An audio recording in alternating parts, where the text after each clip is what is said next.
another match. In a family of elite combat athletes and top-tier performers, the final boss has always stood out, even when he was just a blue chipper.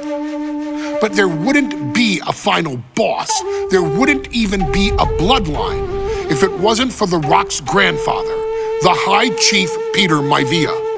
You can think of him as the first boss. Predecessor to the tribal chief. He is one of, if not the foundation for our family. The Anawa'i Fatu Maivia wrestling dynasty. I don't think there's anybody more responsible for what's going on now than the High Chief himself.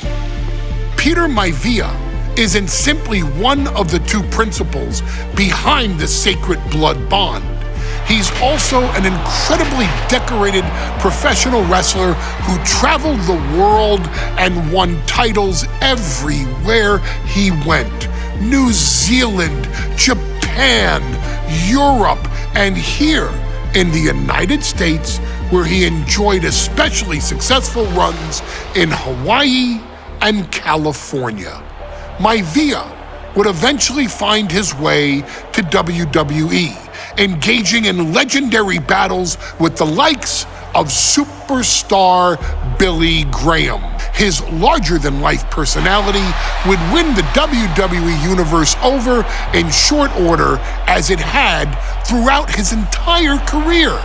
In the ring, High Chief Peter Maivia was a potent blend of brawn and grappling technique, often muscling his opponents down to the mat through a variety of joint locks and then switching to more painful holds once grounded. His sleeper hold and stump puller were both feared and renowned, and make no mistake about it, Maivia knew there was always more than one path to the ultimate victory. Out of the ring, High Chief Peter Maivia also ran one of the most successful wrestling promotions on the planet, Polynesian Pro Wrestling, based out of Hawaii, showing his mastery of the business in every aspect. His induction into WWE's Hall of Fame class of 2008 was supremely deserved, forever enshrining Peter Maivia as the legend he always was. And now, we present to you the opportunity to walk in the boots of the legendary High Chief Peter Maivia, facing off against one of the most legendary WWE rivals, George the Animal Steele. You will settle this score once and forever, and showcase the overwhelming strength of Peter Maivia, which has ever since remained as a hallmark for every single solitary member of this bloodline. Steele is no easy battle, though. He thrives in the chaos, one of pro wrestling's true madmen. He'll even try to eat part of the ring if he thinks it'll help him break you down. So do your best and honor High Chief Peter Maivia properly with a resounding victory. Thank you, Heyman, for that resounding introduction to the High Chief. George the Animal Steele, another legend in his own right. Like Heyman did mention, he would eat part of the ring, basically rip the turnbuckles off with his teeth, kind of spit that through the opponent. Always had a green tongue, one of his big things he would do. Some of his championships, since they don't really cover his, and I'll jump into the Rock. What's something good that he had at one point? I mean, WWE Hall of Famer, and like in '95, that's really the only thing his wiki has for him. Alright, whatever. I don't like the Wikipedia, but it's not important. It's mainly just used for the sake of checking stuff out anyway. While also looking through, I did find out, oddly enough, was in a Tim Burton film. He played Tor Johnson in Tim Burton's Ed Wood, a movie. It was a biographical comedy drama. Steele had better keep an eye on Maivia because Maivia is a true brawler. Let me see. Few men can handle the chaos of the animal inside a steel cage, but I believe the High Chief is ready. Ed Wood, 94, American bio. Okay. Johnny Depp. Johnny Depp was Ed Wood, a cult filmmaker of the period in Wood's life when he made his best-known films, as well as his relationship with actor Bela Lugosi. Okay. Might be an interesting thing to check out. I'd never heard of it until doing research for this video, so I'm not sure. Yeah. Oh, this will tell you how good the movie did. $18 million budget. Box office for getting out 13.8 million. Whoa, stick to the ring, George. Stick to the ring. I don't know how well he did. We're just gonna tell him stick to the ring if that's how it works. But Peter Maivia, again, Heyman did just as good a job as anything, but man, sometimes you miss a few things. He was an All Japan Pro Wrestling heavyweight champion, well, U.S. heavyweight champion. Let's see, handful of NWA championships, WWE Hall of Famer in 2009. So none of these guys really held champions in WWE, WWF, but also at the same time, they were bouncing around in the like 50s and 60s during the territories. So obviously during the territories, you bounced around the promotion to promotion. So it'd be something like, okay, me, I'm based in Florida, so I'd be in like Florida and southern based wrestling promotions for a little bit, and then, you know, I might move up to like we'll say the mid-south, so Tennessee, Kentucky, Ohio, then move up to the northeast, so Boston, Maryland, Maine, like that, New England, well, not really New England, but DC, Virginia, all them, move up to the northeast, the New England area, and then eventually do my own, oh man, what the heck, I can't even remember what it's, my own form of the Lewis and Clark expedition, go through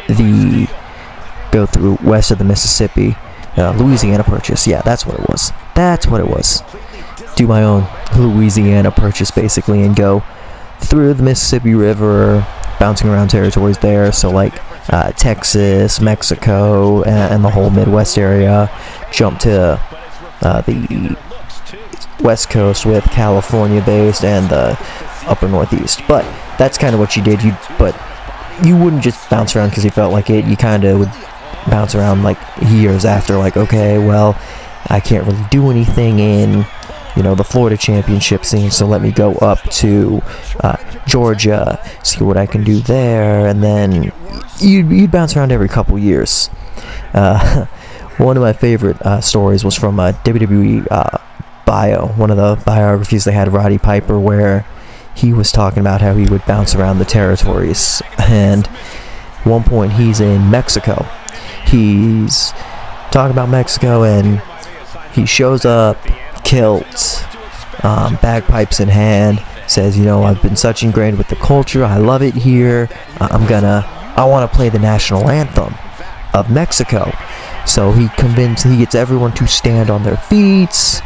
They're all doing, like, I don't know, like, the customs in Mexico if they play the national anthem of Mexico, but assuming it's very similar to United States customs, where everyone kind of stands up, removes ball caps and such.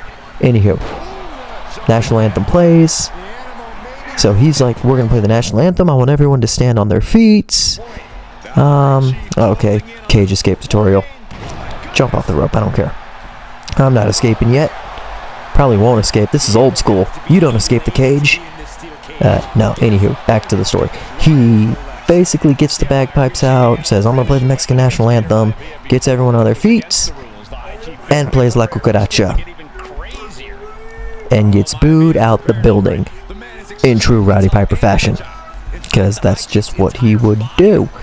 But so yeah, very great as these guys are, it's kind of difficult to say that because it's kind of difficult to cover them because there's just so little that I know about them from like a WWE standpoint. But kind of an interesting thing you can kind of see on Peter Maivia's on his legs, the tattoos are his tribal tats that you see a lot of Samoan wrestlers have, such as Roman Reigns, both the Usos, The Rock, in recent memory, that have them. So no, that was a very real thing, that they would get their Samoan tribal markings tattooed on them.